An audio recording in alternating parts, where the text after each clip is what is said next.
वेद व्यास जी ने जितनी जितनी पुराणों की रचना करी उतनी सारी पुराणों में एक ही बात कही कि आप एकजुट रहे, एकजुट रहे। पर आपकी एकजुटता या आपके जीवन की सार्थकता, पर हमारे अंदर भ्रम उत्पन्न कर दिया। हमारे घर के लोगों ने कह दिया कि शिव जी पे चढ़ा जल नहीं पियो, कोई ने कह दिया कि शंकर जी पे चढ़ी बेलपत्र मत खाओ, कोई ने कहा कि गर्भस्थ हो गए तो शिव मंदिर मत जाओ, कोई ने कह दिया कि शिवालय मत जाओ, कोई ने कह दिया हम शिव का प्रसाद नहीं लेते। हमें बांट दिया, भगवान से दूर कर दिया। आप सबको मालूम हो, जिस समय पर हमारा भारत, हमारी भारत की धरोहर,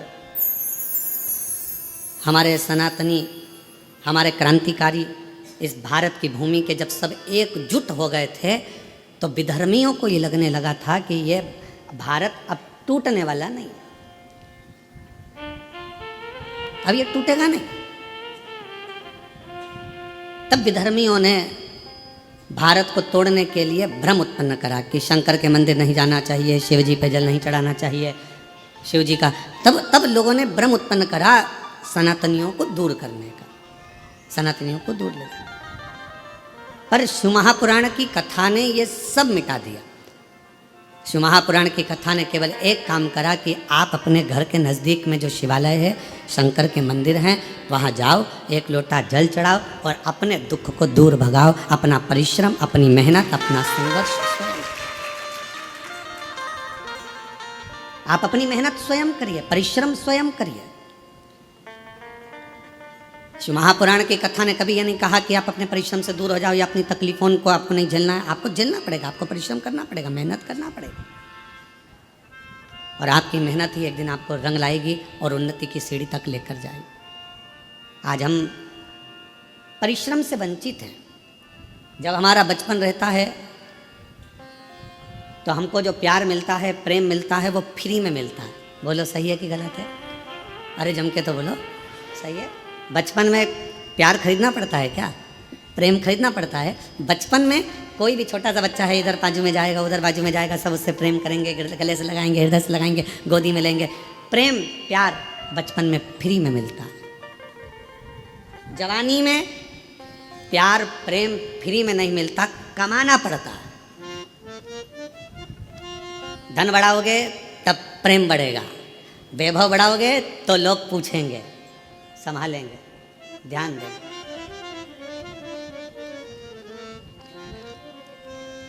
कमाना पड़ता है। और बुढ़ापा जब आता है तो प्रेम फ्री में नहीं मिलता। बुढ़ापे में प्रेम कमाया भी नहीं जाता। बुढ़ापे में तो प्यार प्रेम मांगा जाता है कि कोई हमारे पास आकर थोड़ी देर दे। प्रेम के 3 क्रम है। बचपन में प्रेम प्यार फ्री में मिल जाता है, जवानी में प्रेम प्यार को कमाना पड़ता है, और बुढ़ापे में प्रेम प्यार को मांगा जाता है कि कोई हमको थोड़ा समय दे, थोड़ा सा, थोड़ा हमारे पास बैठो, थोड़ा हमारे पास रुकिए, थोड़ा हमारे पास बैठिए। किसके पास समय? शिव महापुराण की कथा में हमने पहले भी वर्णन किया, आज फिर करते हैं कि मंदिर में 24 घंटे जाकर मत बैठो, तीर्थ में आप 4 दिन जाकर मत बैठो। हम कहेंगे किसी जगह पर व्यर्थ का समय बर्बाद मत करो। हम कहेंगे आप अगर थोड़ा सा समय आपको मिल जाए, आप पूजन भी नहीं कर रहे हो, पाठ भी नहीं कर रहे हो, अर्चना भी नहीं कर रहे हो, आप चाकरी सेवा भी नहीं कर रहे हो, तो इतना ज़रूर करो कि अपने घर में जो बुजुर्ग हैं उनके पास थोड़ी सी देर जाकर बैठ जाओ, तो आपकी पूजन का फल आपको मिलेगा, आपकी आराधना साधना का फल आपको मिलने लगेगा।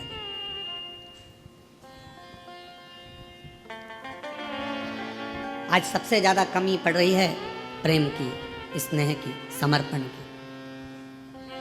आज परिवार टूट रहे हैं।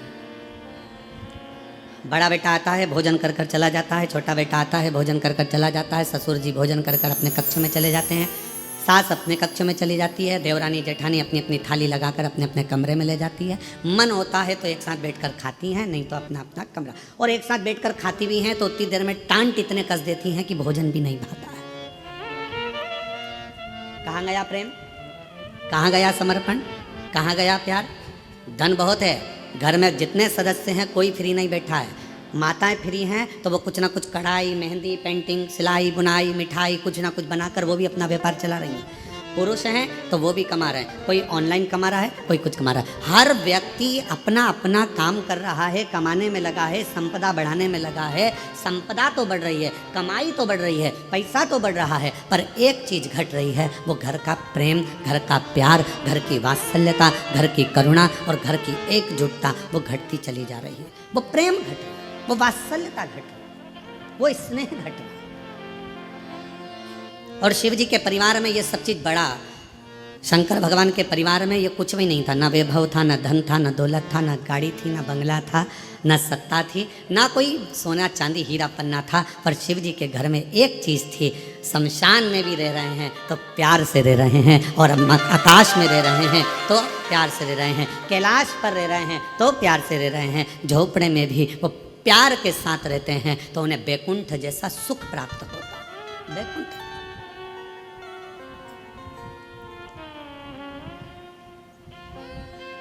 आप सबको कभी विष्णु पुराण किसी ने पढ़ी आप में से?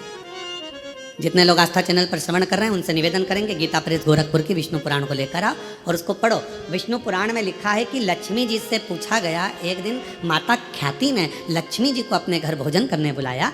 लक्ष्मी जी अपनी माँ के घर गई और माता ख्याति के पास पहुंची तो माँ ने अपनी बेटी को बिठाया। लक्ष्मी जी ख्याति देवी की बेटी है, तो ख्याति ने गोदी में बिठाकर अपनी बेटी से पूछा कि बेटी, मैंने तुझे भगवान विष्णु के साथ ब्याया, मैंने तुझे भगवान नारायण के साथ विदा कर दिया, विवाह कर दिया, तो भगवान बैकुंठ में चली गई, सारा सुख तेरे घर में है, पर ईमानदारी से बता तेरा सबसे ज़्यादा मन कहाँ लगता है? तेरा मन किस जगह पर लगता है? लक्ष्मी जी से पूछा गया। जलगांव के सेठों की तिजोरी में तेरा मन लगता है क्या? तेरा मन मुंबई में महालक्ष्मी मंदिर में लगता है क्या? तेरा मन तिरुपति तिरुमाला में कहीं तेरा मन लगता है क्या? तेरा मन कहाँ लगता है? महालक्ष्मी मंदिर बेरुल में लगता है? तेरा मन कहाँ लगता है? तो लक्ष्मी जी कहती हैं, माँ सबसे ज़्यादा मन मेरा केवल एक जगह पर लगता है, जिस घर में प्रेम होता है, प्यार होता है, वहाँ मेरा मन लगता है। जहाँ मेरा मन प्रेम की जगह पर, प्यार की जगह पर, स्नेह की जगह पर, फिर वो गरीब का झोपड़ा क्यों ना?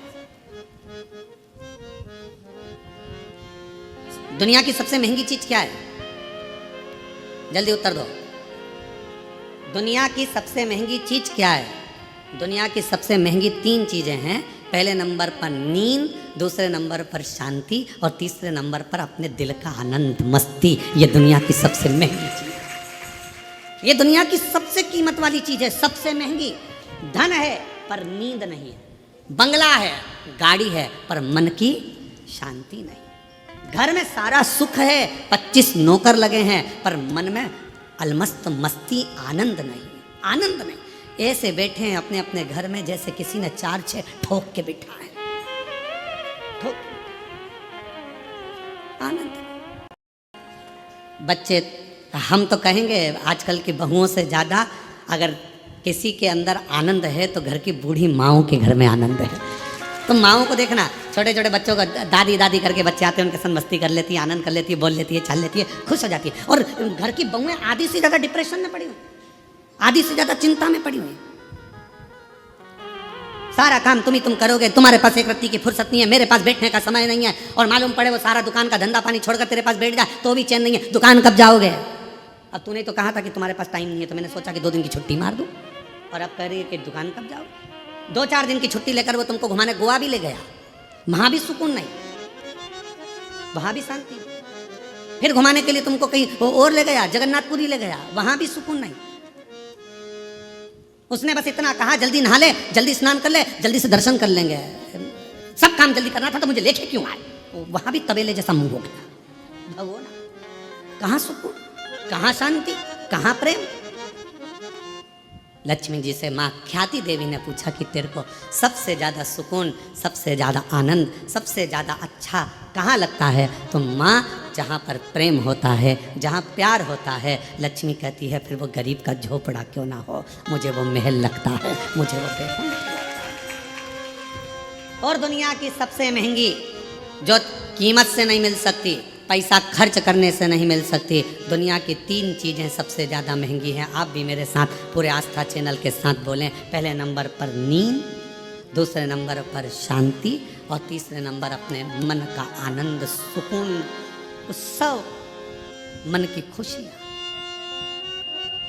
आप में से कई माताएं जितनी कथा श्रवण कर रही हैं, जितने पुरुष कथा श्रवण कर रहे हैं, मेरी जीजियां जितनी सुन रही, मेरे जीजा जितने सुन रहे हैं, बेटियां जितनी सुन रही, जितने बेटे सुन रहे हैं, तुम्हारी अलमारी कपड़ों से भरी पड़ी हुई है। तुम्हारी अलमारी में एक से बढ़कर एक दुपट्टे रखें, तुम्हारी अलमारी में एक से बढ़कर एक कपड़े रखें, तुम्हारी अलमारी में एक से बढ़कर एक जेवर रखा है, तुम्हारी अलमारी में एक से बढ़कर एक आभूषण रखें। ये नहीं कि हम ये नहीं कह रहे कि सोना का पहनो कि चांदी का पहनो, हम तो ये कह रहे हैं तुम्हारे पास में आर्टिफिशियल भी ढेर सारा रखा हुआ है। पति कुछ ना कुछ लेकर आता है, दे जाता है, तुम्हारे पास एक से बढ़कर एक वस्त्र रखें। पर ना जाने तुम्हारी सोच कैसी हो गई है कि अगर कहीं जाना भी है ना तो 50 बार मन में आलसी आ जाती, क्या करूंगी जाकर, क्या करना, तुम चले जाओ ना। रिश्तेदार के यहाँ, नातेदार के यहाँ पहले उमंग होती थी, खुशियाँ होती थी। रिश्तेदार के यहाँ कार्यक्रम आया, जाऊंगी, अच्छे कपड़े पहनूंगी, 4 जोड़ कपड़े लेकर जाती थी, एक से बढ़कर एक ज्वेलरी लेकर जाती थी, तैयार होती थी, श्रृंगार करती थी, अपने आप को सजाती थी। और जिस व्यक्ति ने अपने आप को सजाना प्रारंभ कर दिया, उस व्यक्ति ने परमात्मा को सजाना प्रारंभ कर दिया। आज आप अपने आप को संभाल नहीं पा रहे हो, आप अपने आप को सजा नहीं पा रहे हो, आप अपने आप का श्रृंगार नहीं कर पा रहे हो। पुरुष हैं, बस सवेरे जाना है, पैंट शर्ट पहनना है, जूते मोजे पहनना है और निकल के चले जाना है। रुमाल कैसा रखा है, जो है ठीक है, बाद में धो लेंगे। कॉलर पूरी काली हो रही है, बाद में साफ कर लेंगे। जो है बस जैसा चल रहा है चलना है। तुम्हारे भीतर के उमंग उत्सव उत्पन्न करो। अच्छे अच्छे वस्त्र हैं, किसके लिए कमा रहे हो? बेटा एप्पल का मोबाइल चलाए और तुम कीपैड लेकर घूमते आओ तो क्या मतलब की जिंदगी तुम्हारी? एक दिन बूढ़े हो जाओगे, सब धरा की धरा रह जाएगा। अपने भीतर के आनंद को, अपने भीतर की मस्ती को, अपने भीतर की शांति को और अपने भीतर की नींद को कभी जाने मत दो। अपने आप को ऐसा समझो कि अभी तो मैं मात्र 25 वर्ष का हूं और मेरी नूतन जिंदगी चल रही है, मेरी नूतन जिंदगी चल रही है। हम कैसे जी रहे हैं? कैसे उठे, गए, ऑफिस से थके हुए आए, दुकान पे से अल्लाह रोटी लगा दे, भोजन पत्नी ने थाली रख दी, वही रोटी, वही दाल, वही चावल, एक आध सब्जी, कभी डिजाइन चेंज हो जाता है, कभी हो जाता है, बस वो और वही खाया पिया और अपना मोबाइल उठाया, अपने कमरे में चले गए। पत्नी काम करी, अपने कमरे में मोबाइल चलाया। पत्नी आई क्योंकि उसके सामने मोबाइल चलाएगा और एक आध किसी पर कमेंट्स हो गया। हमने पहले कथा में कहा था, इस मोबाइल ने बहुत कुछ छुड़ा दिया। पहले लोग टॉर्च लेकर चलते थे, मोबाइल आया तो टॉर्च खत्म हो गई। बोलो हुई कि नहीं हुई? आजकल मोबाइल में टॉर्च है। पहले लेकर छोटा सा रेडियो लेकर चलते थे, मोबाइल आया, रेडियो खत्म हो गया। पहले लोग कैमरा लेकर चलते थे फोटो खींचने के लिए, मोबाइल आया, कैमरा खत्म। पहले लोग पंचांग लेकर चलते थे मुहूर्त देखने के लिए, मोबाइल आया, पंचांग खत्म। मोबाइल आया, टॉर्च खत्म। मोबाइल आया, रेडियो खत्म। मोबाइल आया, सीडी खत्म। मोबाइल आया, टॉकीज खत्म। और मोबाइल तुम्हारी पत्नी के हाथ में आया तो तुम खत्म।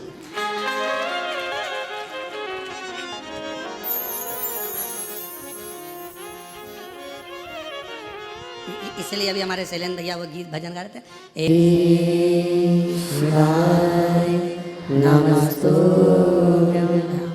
श्री नमस्तु। बाबा दैवादिदेव महादेव भगवान शिव, ओगरदानी, त्रिकालदर्शी, कैलाशी, विनाशी भगवान शंकर की पवित्र कथा करें। घर के प्रेम को मेरे भगवान शिव का परिवार कह रहा है कि कैसे भी रहो, कहीं पर भी रहो, पर आपस का प्यार प्रेम खत्म मत।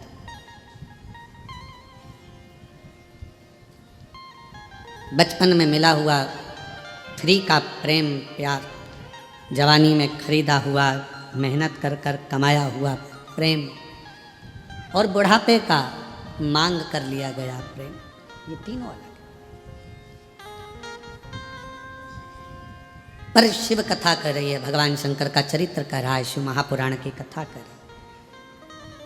भीतर की शांति, नींद और अपने अंदर का उत्सव, आनंद, उमंग, उत्साह, ये कभी कहीं प्राप्त नहीं होगा। ये अपने अंदर से आपको लाना पड़ेगा, लाना।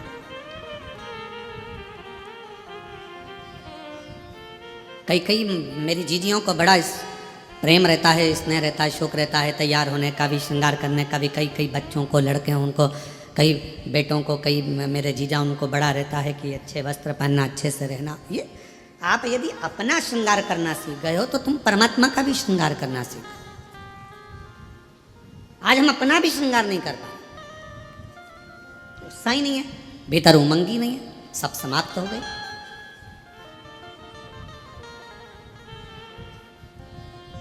कितना सुंदर कहा है। एक व्यक्ति ने पूछा कि क्यों गुरुजी, क्या भगवान के मंदिर जाना है तो कोई वस्त्र बदल कर जाना पड़ता है?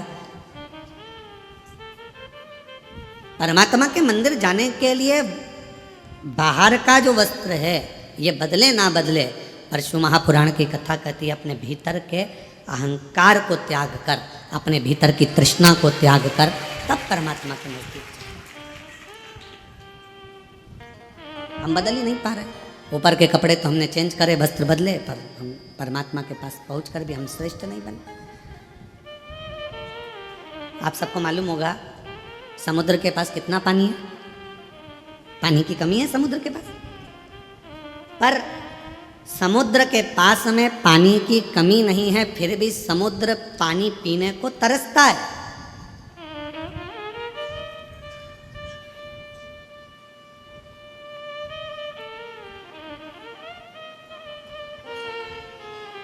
पानी की कमी समुद्र के पास नहीं है, पर पीने को तरस रहा है।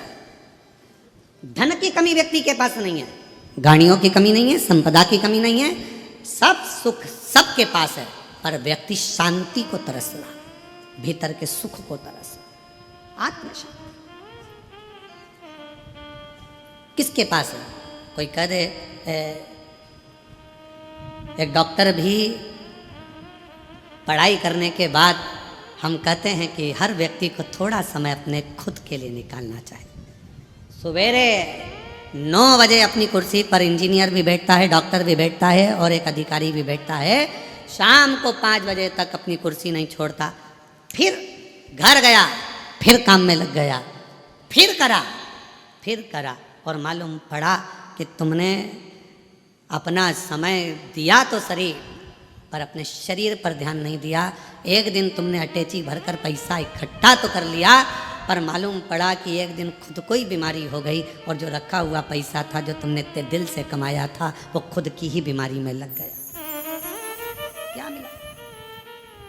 समुद्र के पास पानी बहुत है, फिर भी समुद्र प्यासा है। समुद्र के पास जल बहुत है, फिर भी समुद्र को तृप्ति नहीं है। उछलता है, पुकारता है। शिव महापुराण की कथा कहती है कि एक दिन माता पार्वती जी ने शिव जी से पूछ लिया था कि ये तुम्हारे 1 महीने के अंदर 2 प्रदोष आ जाते हैं, ये प्रदोष तुम किसके लिए लेकर आते हो? किसके लिए? और आप ये प्रदोष के दिन इतने प्रसन्न क्यों रहते हो? आखिर क्या कारण है कि प्रदोष का दिन भगवान शंकर को प्राप्त करने का दिन हो जाता है? क्या कारण है कि प्रदोष का दिन भगवान शिव को प्राप्ति का केंद्र बिंदु हो जाता है? क्या कारण है कि प्रदोष के दिन आप इतने आनंद में, इतने उत्साह में रहते हो जैसे समुद्र की लहरें चल रही होती है? आपकी प्रसन्नता का ठिकाना नहीं रहता। एक धर्म पत्नी अपने पति को इतनी उमंगता में, इतनी प्रसन्नता में देखती है तो प्रश्न तो करेगी ना, इतने खुश क्यों हो रहे हो? क्या कारण क्या है? तो पति भी कहेगा आज मेरा बेस्ट फ्रेंड आ रहा है, बहुत अच्छा। हाँ, फिर पति कहेगा आज हम एक हमारे दोस्त से मिले थे, आज हम वहाँ गए थे, इतनी उमंगता, इतना प्रसन्नता, इतनी भीतर की आनंदता। तो भगवान शिव जी से भी पार्वती जी ने पूछा कि तुम्हारे भीतर इतना प्रदोष के दिन इतनी उमंगता रहती है, प्रदोष के दिन इतना उत्साह रहता है, प्रदोष के दिन तुम्हारे अंदर इतना आनंद रहता है, आखिर क्यों? भगवान शंकर कहते हैं वो समुद्र जिसके अंदर जल ही जल भरा पड़ा हुआ है, सारा जल उसके पास है, फिर भी समुद्र मुझे पुकारता है, उछलता है और मुझे पुकारता है, तो समुद्र को देने के बहाने मैं पूरे संसार के लोगों को प्रदोष के दिन प्रदान कर देता हूं। समुद्र को देने के बहाने, समुद्र को तो मुझे देना है, मैं जल दूंगा समुद्र को, प्यासा है वो, पार्वती जी हंसने लगी, समुद्र और प्यासा, जिसके पास दुनिया का जल भरा पड़ा है, सारा जल उसके पास में सब कुछ है। ये संसार के लोगों के पास भी समुद्र जैसी हालत है, समुद्र के पास सारा जल भरा पड़ा है, तुम्हारे पास में भी सब कुछ है, साड़ी है, कपड़े हैं, एक एक मेरी जीजियों के पास, एक एक मेरे जीजाओं के पास कम से कम 5 से 6 जोड़ चप्पल और जूता भी है। कोई जूता रखने की अलमारी भरी पड़ी है, कपड़े की अलमारी भरी पड़ी है, सारा सब कुछ है। और फिर निवेदन करूं, ना कोई घड़ी की कमी, घड़ी भी सबके पास में 2-2 3-3 है, कपड़े भी 4-4 10-10 जोड़ है, सोने की गादी और तकिया भी है, नई नई बेडशीट अलमारी में थप्पी लगी रखी है, एक एक चीज सब है।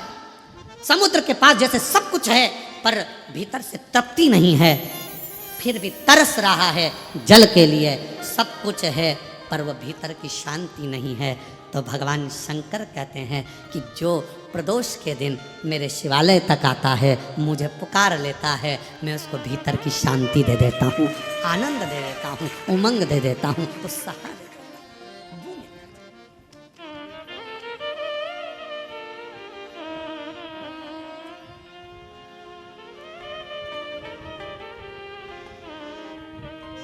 आपका मुलगा मुलगी चांगला है? अरे बोलो तो, मुलगा मुलगी दोनों चांगला है? ठीक है।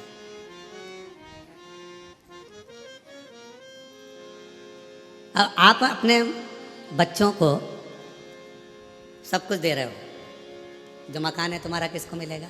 बोलते जाओ जल्दी जल्दी। बच्चों।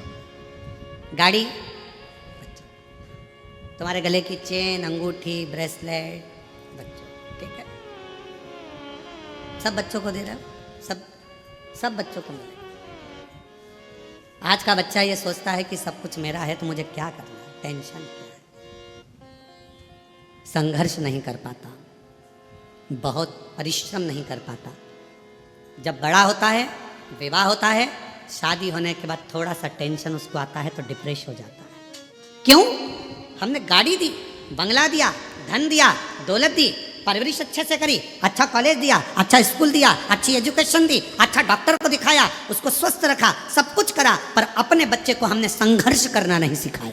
और एक दिन उसके ऊपर जवाबदारी का बोझा बढ़ा, वो डिप्रेस हो गया, किसी ने कुछ कह दिया, डिप्रेशन में आ गया। पत्नी, शादी हो गई, पत्नी आ गई, 1 महीना 2 महीना 6 महीना रही, पत्नी मायके चली गई, वो डिप्रेस हो गया। क्यों?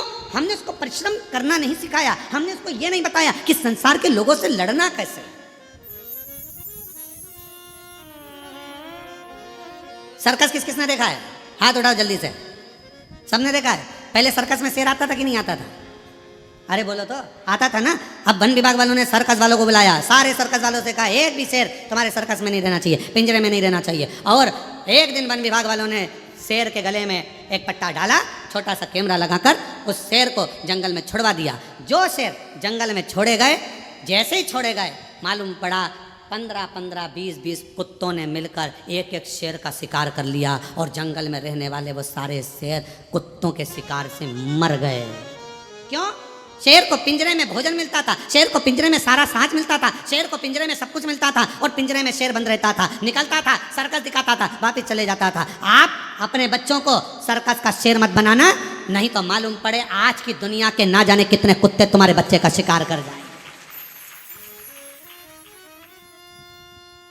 दुनिया के ना जाने कितने बैठे हैं जो तुम्हारे बच्चे का शिकार कर जाएंगे। धन तुमने छोड़ा, गाड़ी तुमने छोड़ी, बंगला तुमने छोड़ा, सारा साज तुमने छोड़ा, मालूम पड़ा धीरे धीरे उन्होंने शेयर मार्केट में लगा दिया, मालूम पड़ा डब्बे में लगा दिया, सब बर्बाद कर कर एक दिन बच्चे को लाकर कंगाल कर कर छोड़ दिया। इसलिए अपने बच्चे को जंगल का शेर बनाना, सर्कस का शेर मत बना देना, नहीं तो जिंदगी बर्बाद कर लो। उसको थोड़ा सा विल पावर दो, उसको थोड़ा संघर्ष करने दो, उसको थोड़ी मेहनत करने दो, उसको थोड़ा अध्ययन करने दो, उसको थोड़ा दुकान पर जाने दो, उसको थोड़ा व्यापार करने दो।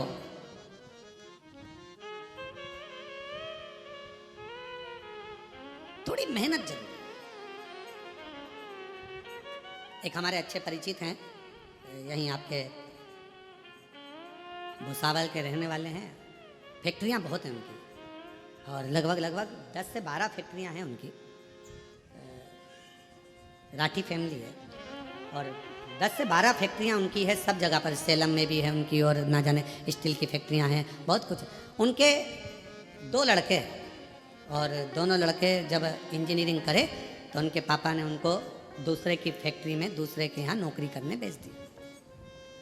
हमने राठी जी से कहा कि राठी जी, आपका बेटा इतनी फैक्ट्रियों के मालिक आप, और आपका बेटा दूसरे की फैक्ट्री में नौकरी कर रहा इंजीनियरिंग करने के बाद। कहा गुरुजी, ठोकर इसको वहीं पर मिलेगी, सेठ चिल्लाएगा, काम करना पड़ेगा, नींद आ रही होगी, वर्क पूरा करना पड़ेगा। जब ये वहां से ठोकर खाएगा तब जाकर अपनी फैक्ट्री को सही से संभाल पाएगा। वहां ठोकर हम अपने बच्चों को क्या दे रहे हैं? दिया, सुख दो, शांति, सब कुछ दिया, गाड़ी दो, बंगला दो, धन दो, दौलत दो, सब कुछ दो, पर अपने बच्चे को एक चीज और सिखाओ कि संघर्ष कैसे करना, मेहनत कैसे करना, परिश्रम कैसे करना, थोड़ी देर शांति कैसे रखना, भीतर थोड़ा सा सुकून हो। शिरडी के पास में अभी शिरडी में कथा चालू होगी, 12 तारीख से चालू है, 12, 13, 14, 15, 16, 5 दिवस ये कथा शिरडी के पास में। वो स्थान भी है इसमें लिखा, शिरडी के पास में अस्त गांव, माता निर्मल पिंपरी शिव गांव, 1 बजे से 4 बजे तक 5 दिवसीय शिव महापुराण की कथा है। 12 से 16 तारीख तक ये कथा 9 तारीख को विराम होगी, वो 12 तारीख को चालू होगी, 16 तारीख तक चलेगी। पंडाल में बड़े बड़े पंडाल लगाए गए हैं जहां बैठकर कथा का रस्तत्व लोग ग्रहण करेंगे। क्या कहा शिरडी के बाबा ने, क्या कहा साईं राम ने? एक ही बात कही, श्रद्धा, दूसरे नंबर पर सबूरी। आज के जमाने में जरा सी सबूरी नहीं है, जरा सी।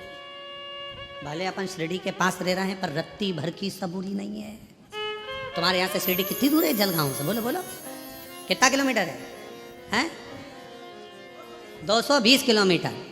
अब नज़दीकी है ना, हमारे यहाँ से तो दूर ही है, 800 किलोमीटर पड़ जावे, तो तुम्हारे यहाँ से तो फिर भी पास में ही है। तो इतना नज़दीक होने के बाद भी सबरी नहीं है, थोड़ा सबरी होना चाहिए, जरा सी सबरी।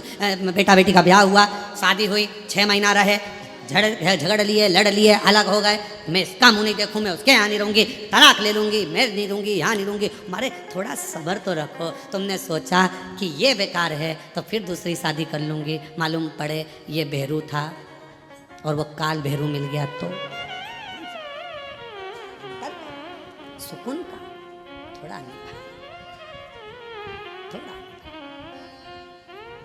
एक तो ही आधार सतगुरु, एक तो ही आधार, मिलो ना जब तक जीवन में शांति कहाँ मिल सकती मन में, मिलो ना जब तक तुम जीवन में शांति कहाँ मिल सकती मन। और ये शांति कहाँ से मिलेगी? आपको कहीं प्राप्त नहीं। और फिर निवेदन करेंगे, आप सबके गुरु होंगे, जितने आस्था चैनल पर सुन रहे हैं, जितने फेसबुक यूट्यूब पर सुन रहे हैं, जितने कथा को श्रवण कर रहे हैं, सारी दुनिया के लोग कथा सुन रहे हैं, लाखों लोग, करोड़ों लोग इस शिव महापुराण की कथा को श्रवण कर रहे हैं। शांति, आपके कितने भी गुरु हो, किसी का भी गुरु मंत्र हो, और उसके बाद भी अगर तुम्हारे दिल को शांति नहीं मिल रही हो तो आज से एक नियम चालू कर दो, शंकर जी के मंदिर में जाना चालू कर दो, शिव को गुरु बना लो, शांति मिलना प्रारंभ।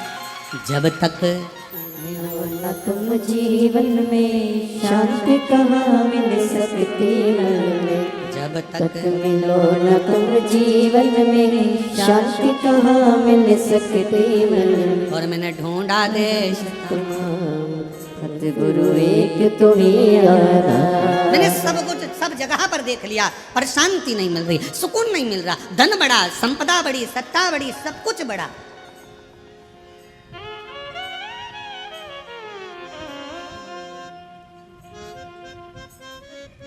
हम तो हम अपनी कथा में भी कहते हैं, पंडाल बड़े, श्रोता बड़े, कथाकार बड़े, संत बड़े, कुंभ का मेला जैसी जगह छोटी पड़ने लगी, इतने संत हो गए, इतने पंडाल बड़े, इतने श्रोता बड़े, इतने संत बड़े, इतने कथाकार बड़े, इतने साधु, इतने तपस्वी, इतने साधक, इतने उपासक, सब बड़े, पर एक चीज नहीं बढ़ पा रही है। आज भी एक चीज नहीं बढ़ पा रही है, परमात्मा के प्रति समर्पण नहीं बढ़ पा रहा। सब कुछ बढ़ रहा है, कथाकार बढ़ गए, पंडाल बढ़ गए, पब्लिक बढ़ गई, श्रोता बढ़ गए, सब कुछ बढ़ गए, मंदिर बढ़ गए, तीर्थ बढ़ गए, सब बढ़े, पर समर्पण नहीं बढ़ पा रहा। हमारा समर्पण एक जगह पर क्यों नहीं हो पा रहा? किसी ने कहा यहाँ चले जाओ, वहाँ पर अच्छा लगेगा, वहाँ पहुँच गए, किसी ने कहा वहाँ चले जाओ, वहाँ से ये काम हो जाएगा, वहाँ चले गए, समर्पण नहीं हो पाया, एक स्थिरता में एकजुट नहीं हो पाए और हमारा समर्पण पूर्ण नहीं कर पाए। क्यों भटके? एक पत्र अच्छा है।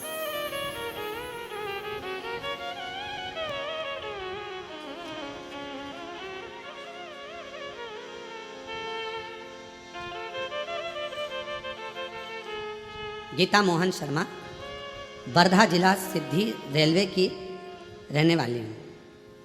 कहीं बैठी हो? आप ही हैं? श्री शिवाय नमस्तुभ्यम। आ जाओ, एक बेलपत्र ले जाना। मेरे बेटे को कैंसर हुआ 2024 में। डॉक्टर ने सर्जरी का बताया, हम डर गए। कोई सार तत्व डॉक्टर के हिसाब से नज़र नहीं आ रहा था। जब बोल रहे थे तो ऐसा लग रहा था कि अब कुछ बचा नहीं। पर मेरी बेटे को लेकर सीहोर गई, वहाँ प्रार्थना की, रुद्राक्ष लाई, कंकर शंकर नमन करके विनती की और मेरे बेटे को रुद्राक्ष का जल देती और बेलपत्र देती। डॉक्टर ने कहा कि सर्जरी कराना जरूरी है। आप कहते हो गुरुजी डॉक्टर शिव का एक रूप है। हम आपके वचन को मानकर शंकर के पास ही अपने बेटे को लेकर गए। सर्जरी तो हुई, पर शिव जी की ऐसी कृपा हुई कि सारी रिपोर्ट मेरे बेटे की नॉर्मल आ गई और मेरे बेटे की जान बच गई। मैं बाबा को यहाँ प्रणाम करता हूँ, मेरे बच्चे की जान बच गई। आप कहते हो डॉक्टर शिव का एक रूप है। हम निवेदन करेंगे, किसी बाबा जोगी सन्यासी आदि के पास जाने से पहले अगर बच्चा बीमार है, घर में किसी को तकलीफ है, स्वास्थ्य खराब है, सबसे पहले अपने घर के जो डॉक्टर हैं, नज़दीकी डॉक्टर हैं, हॉस्पिटल है, वहाँ लेकर जाओ, इलाज कराओ। फिर साथ में शिव जी पर पूरा भरोसा रखो, तो वो डॉक्टर भी शंकर बनेगा, आपके दुख हरेगा और आपकी विपदा को हरेगा।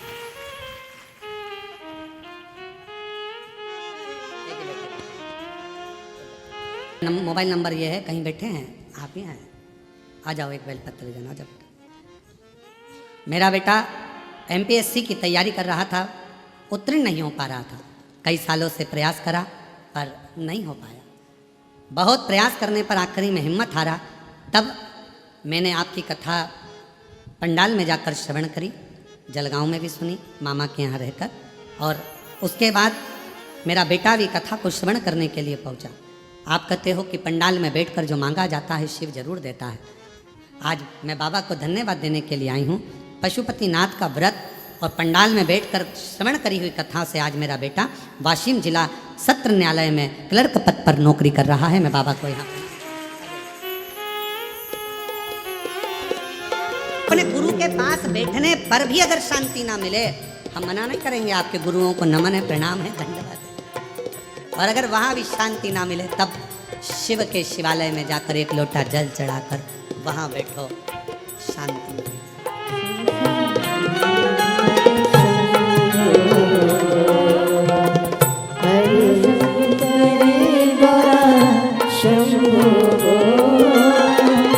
शिव शंकर शंभो, हरे हरे शंकर शंभो, हरे हरे शंकर शंभो। शिव पुराण कर रही है। समुद्र भी प्यासा है। धन भले हो, संपदा भले हो, सत्ता भले हो, पर भीतर की शांति बहुत जरूरी है। एक कथा आती है, बड़ी सुंदर है, स्कंद पुराण की, शिव महापुराण की। लंका का राजा रावण, कितने शीश थे उसके? मुंह कितने थे? जम के बोलो। 10। शंकर जी के कितने हैं? 5। एकानंद, चतुरानंद, पंचानंद, 5।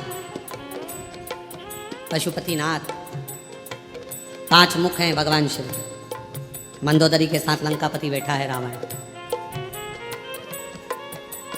पूजन कर रहा है। मंदोदरी ने 5 फूल दे दिए रावण को, 5 पुष्प। रावण ने पूछा क्या है ये? शिव जी के 5 मुख हैं, एक एक चढ़ाओ। और रावण 5 पुष्प शंकर भगवान को समर्पित करने लगा, शिव जी को दे रहा, और भगवान शंकर की स्तुति कर शिव शंकर शंभो। शंकर गौरा शंभो हर हर शंकर शंभो हर हर शंकर शंभो। जब रावण ने 5 पुष्प भगवान शंकर को समर्पित करे तो रावण की चित्त वृत्ति में आया कि मंदोदरी कह रही है इनके 5 मुख इनके।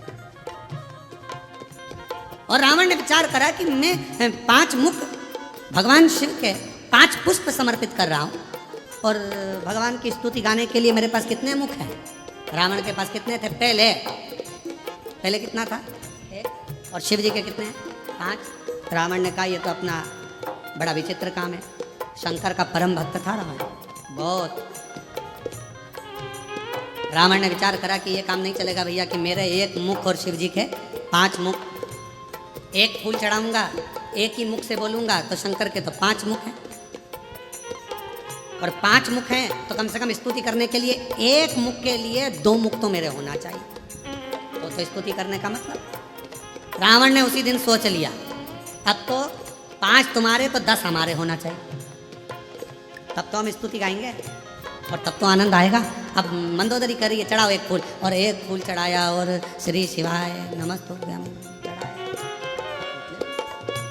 एक बार बोले रावण ने सोच लिया अब तो मैं 10 मुख करके मानूंगा और लग गया तप साधना में लंकापति रावण लगा। रावण ने जो तप साधना करी और ऐसी तप साधना रावण ने करी कि शीश काट कर देने लगा। भगवान शंकर प्रसन्न हो गए। क्या चाहिए? जितने दिए हैं उतने वापस कर दो। भगवान ने 10 शीश दे दिए। अब बैठा रावण मंदोदरी के साथ पूजन करने। फूल 1 और 2 मुख से स्तुति 1 मुख की। 5 मुख के लिए 10 मुख, 1 के लिए 2 रखे। भगवान शंकर इतने खुश हो गए, इतने खुश हो गए। रावण लंकापति बड़ी अच्छी बात है, तुझे गजब कर दिया। मेरी स्तुति करने के लिए एक्स्ट्रा मुख रख लिया। एक्स्ट्रा आप लोगों से ही सीखा होगा, मुझे ऐसा लगता है। आप लोग बहुत चतुर हैं। एक मोबाइल का नेटवर्क नहीं मिलता है तो दूसरी सिम डाल के रखते हैं। अगर ये नहीं चलेगी जियो की तो रिलायंस की चलेगी, रिलायंस की नहीं चलेगी तो एयरटेल की चलेगी, अगर वो नहीं चली तो BSNL की चलेगी, कोई तो चलेगी ना। तो एक सिम तुम बहुत समझदार हो, तुम भी रावण के रिश्तेदार हो। तुम लोग कोई कम, एक मोबाइल में 2-2 सिम दिए है। तो कोई पूछे मोबाइल वालों से कि क्यों रे तुम्हारे इसमें इतनी अक्ल कहाँ से आई, तो वो भी बता देंगे कि हमने स्कंद पुराण पढ़ी थी। 1 मुख की अर्चना करने के लिए 2 मुख जरूरी थे, 1 मोबाइल चलाने के लिए 2 सिम की जरूरत पड़ती है। लंकापति रावण ने 1 मुख की आराधना करने के लिए 2 मुख अस्त्र रखे और उसी से मुझे लगता है मोबाइल वाले सीखे। 1 मोबाइल में 2 सिम। मान लो 1 गड़बड़ हो जाए तो 1 तो चालू हो जाए। भगवान भी बहुत कृपा कराए अपन सब पर। सारे डिपार्टमेंट भी 2-2 बनाकर भेजे भगवान ने। नेत्र कितने दिए? हाथ, नासिका के छिद्र, कान, पाँव, जीवान। भगवान को भी मालूम था 1 ही गजब कर जाएगी, पूरे जलगांव में आग लगा जाएगी। 1 ही काफी। उसने जीवान 1 दी और उसको भी फाटक से बंद कर 32 सैनिक लगाकर, दांत पीछे से बांध कर, ज़्यादा मत बोलना, समझदारी से काम लेना। और ये जीवान एक दिन दांतों से बोल दी, ए मेरे 32 भाइयों, तुम्हारे हाथ जोड़ती हूँ, तुम मुझे काट मत देना, बहुत कोमल हूँ मैं, सीधी हूँ मैं। 32 दांतों ने कहा बहन हम तेरा ध्यान रखेंगे पर तू हमारा ध्यान रखना, किसी से आड़ी टेढ़ी मत किया ना, नहीं तो 1 ही में 32 निपट जाए। किसी काम की ही नहीं रहेगी। और एक बार सोफा सेट गया तो फिर वो सोफा सेट, दूसरी बार सागौन का सोफा सेट गया तो फिर तो प्लाई का ही बनना है, किसी काम का तो। कृपा खूब दो, मना नहीं। शिव कथा कहती है भगवान अगर कहीं शांति ना मिले तो लंकापति रावण जैसा एक विचार अपने भीतर लेकर आना, शिव की स्तुति में लग जाना। पर रावण से सब कुछ सीखो, शिव आराधना सीखो, साधना सीखो, भजन सीखो, कीर्तन सीखो, एकाग्रता सीखो, पर रावण से एक चीज और सीखना कि अहंकार रावण जैसा अपने भीतर मत रखो। कितना अहंकार भर गया था रावण के अंदर। गया लंकापति रावण 10 मुख प्राप्त कर कर। और 10 मुख प्राप्त हो गए जब लंकापति रावण के पास में 10 मुंह हो गए। मंदोदरी के साथ बैठकर पूजन अर्चना साधना सब कर ली, अब पहुंच गया। आज जा रहा था लंका का राजा रावण, भ्रमण करते करते देवताओं से मिलता हुआ भगवान शिव के धाम पहुंच गया, शंकर जी के।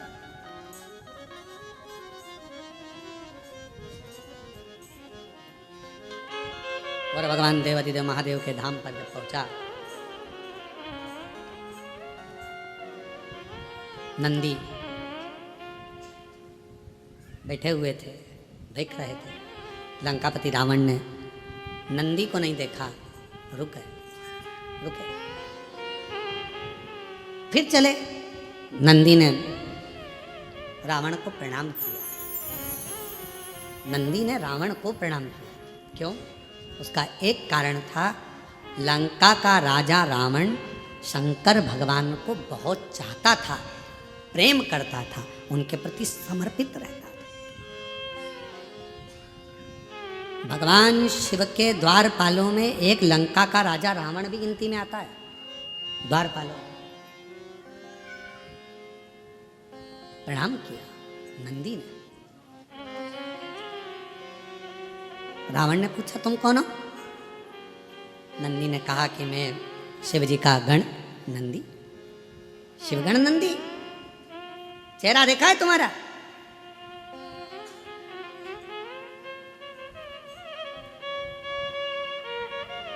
नंदी ने, भगवान शंकर एक बार बड़े प्रसन्न हुए थे, शिव जी बहुत प्रसन्न हुए थे, तो नंदी पर इतने प्रसन्न हुए थे।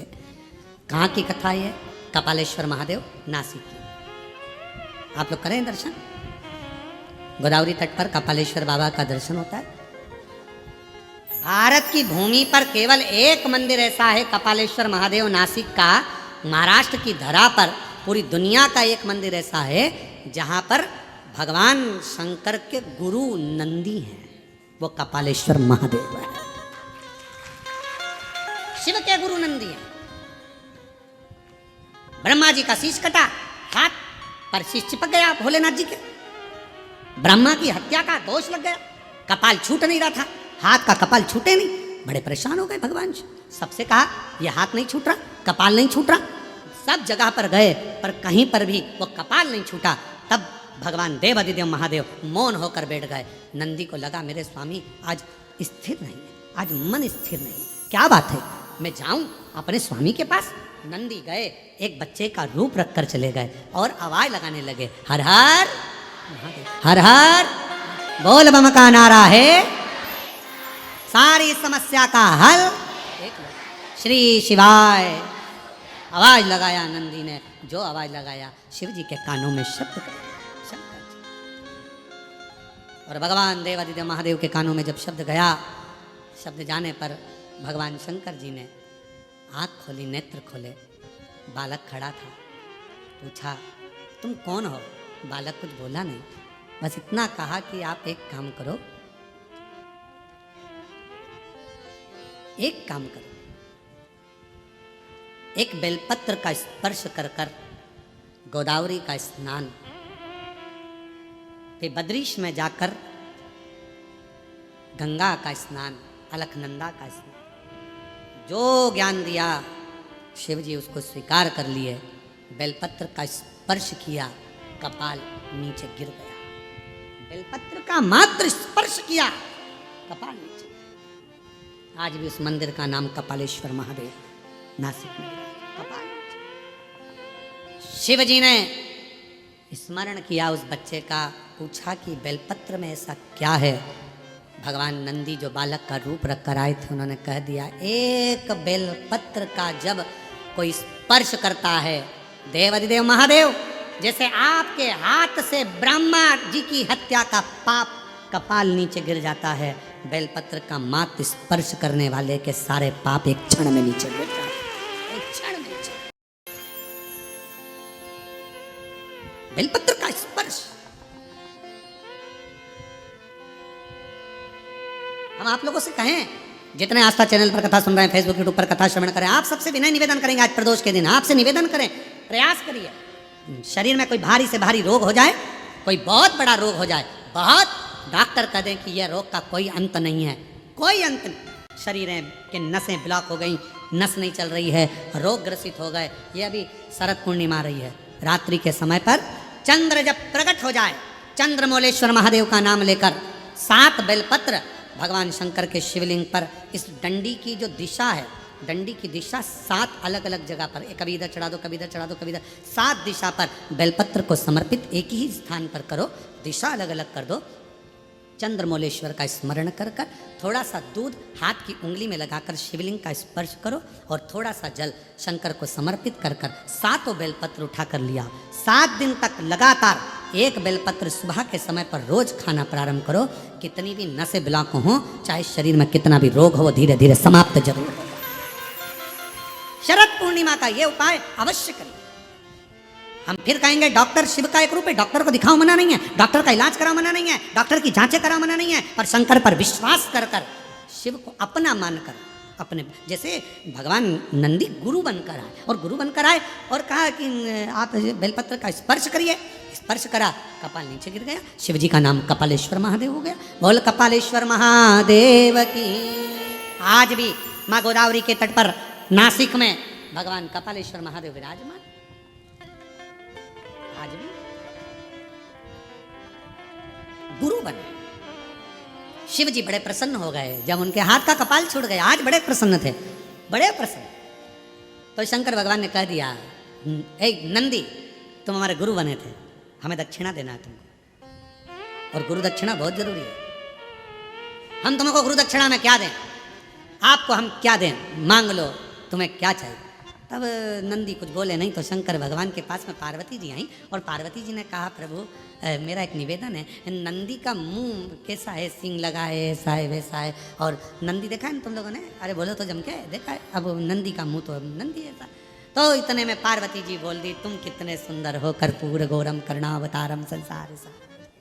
कितने, मेरा एक मन कर रहा है, आपके 5 मुख में जो सुंदरता है उससे भी ज्यादा सुंदरता आप नंदी को दे दो।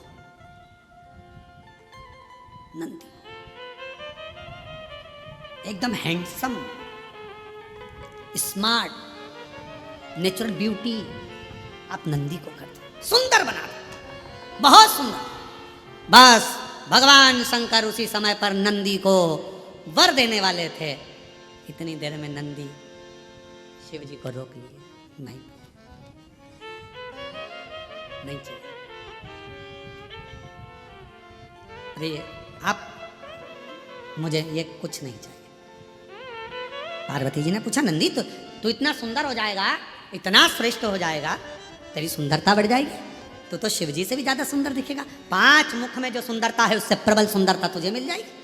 नंदी कहने लगे, मैया दिक्कत यही है, दिक्कत सबसे बड़ी यही है, सुंदर हुआ ना तो फिर भजन नहीं हो पाएगा। कभी धागे के पीछे पड़ा रहूंगा, कभी पेंसिल खींचूंगा, डब्बा भरूंगा, कभी रगड़ता फिरूंगा। अब जो माँ नहीं, कुछ। शिव जी ने कहा, मैं तो दूंगा, मुझे तो गुरु दक्षिणा देना, और गुरु दीक्षा दिए, दक्षिणा दिए बगैर तो मैं जाऊंगा नहीं, मैं तो दूंगा। तो नंदी ने कह दिया, अगर देना चाहते हो तो मेरा बंदर का मुंह बना दो। बंदर का मुंह, फिर तो तू नंदी अच्छा है। अगर बंदर का मुख मांग रहा है तो उसे तो नंदी अच्छा। नहीं नहीं, थोड़े दिन मेरा मन है कि मैं बंदर का मुख लगाऊं, आप मुझे बंदर का मुख दे दो। शिव जी ने कहा, तथास्तु। नंदी का बंदर का मुंह लग गया। अब देखिए कितनी विचित्र बात है। रावण कितने मुंह लगाया? 10। उसमें एक भी मुख ऐसा था क्या? बंदर का, हाथी घोड़े का कोई का। और नंदी ने क्या मांगा? बंदर का मुख दे दो। बंदर का बैठा था नंदी, बंदर का मुख था। आज शिवराधना में लगा था। नंदी निकलकर बस बैठे थे, रावण निकलकर जा रहा था। लंकापति रावण को नंदी ने प्रणाम कर दिया। प्रणाम प्रणाम नमन करा। रावण ने पूछा, तुम कौन हो? मैं शिव जी का गण नंदी। अच्छा, तो ये बंदर का मुंह क्यों लगा रखा है? नंदी ने कहा, मेरे प्रभु ने मुझे दिया है। तो कहा, शंकर भगवान ये आड़ी टेढ़ी चीज तो नहीं दे सकते। रावण बोला, ये फालतू की चीज शंकर जी कभी नहीं देते। कौन होगा जो अपने घर कमरे में, जिस कमरे में वो सोता है तो झाड़ू रखेगा? कौन होता है जो अपने कमरे में कचरे का डब्बा रखेगा? कौन है जो अपने कमरे में कबाड़ा ला के रखेगा? अभी दिवाली पे लोग अपने कमरे का कबाड़ा बाहर निकाल देते हैं और तुम ये बंदर का मुख लेकर आ गए। कौन है? शंकर जी ये नहीं दे सकते, मेरा भोले बाबा ये कभी नहीं दे सकता। कई लोग शिव जी पर आरोप लगा देते, भोले बाबा हमारी नहीं सुन रहे, हम शंकर जी को इतने दिन से जल चढ़ा रहे हैं, शंकर जी हमारी मनोकामना पूर्ण नहीं कर रहे, शिव जी ने ऐसा नहीं करा, शंकर जी ने वैसा नहीं करा। अरे भाई, शंकर तो तुम्हारे लिए सब कुछ करना चाहते हैं, पर थोड़ा इंतजार तो करो। 2 महीना, 2 साल, 1 साल जल चढ़ा और तुम सोचो कि सारे काम होते हुए ना। धीरे धीरे बाबा हाथ पकड़ा ना। कोरोना जैसी बीमारी में आज भी तुझे जिंदा रख रखे हैं, तेरे पड़ोसी निपट गए, भगवान की कृपा है जो तू बैठी है। कई रिश्तेदारों की सूचना आ गई, अरे इतना अच्छा था, मर गया, हाँ बहुत अच्छी थी, उसको क्या हो गया, अटैक आ गया, चले गया, एक्सीडेंट हो गया, मर गया। रोज अखबार में कुछ ना कुछ सूचना मिलती है, मोबाइल पर, इंस्टाग्राम पर कहीं ना कहीं सूचना मिल जाती है। कहीं पहाड़ गिर गया, मालूम पड़े हवाई जहाज जा रहा था विदेश, निपट गया, अपन तो थे ही नहीं। विचार करो, तेरी कृपा का भगवान को धन्यवाद देते रहो। तेरी कृपा बड़ी भारी है। इतने इतने उत्पात मच रहे हैं, रोज उपद्रव मच रहा है, रोज कुछ ना कुछ हो रहा है, कहीं एक्सीडेंट हो रहा है, कहीं कुछ हो रहा है, कहीं किसी को अटैक आ रहा है, जवान से जवान जा रहा है, सबकी हालत खराब हो रही है, और तू मुझे अच्छा रखा है। जलगांव